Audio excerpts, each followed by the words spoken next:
Exposition of the Sacred Relics of St. Francis Xavier is a global event happening every 10 years, as you know. So this year, Department of Post has done 2 or 3 major things. Firstly, we released a special cover with a special golden cancellation which depicts the relic, and it is an important stamp collecting hobby. It's also an acknowledgement of this landmark event. We also have today done something new, that visitors from all over the world are coming to witness the exposition of the sacred relics. So we've got a stamp sheet which has been made, in which it has a real postage stamp on which someone can put their own they can put their own photograph next to the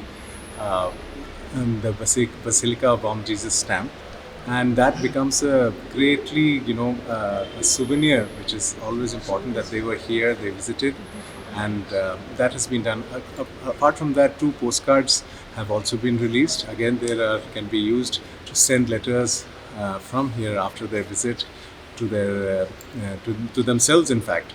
And that's our basic idea. We've also set up a special stall for providing postal services, parcel services, international services.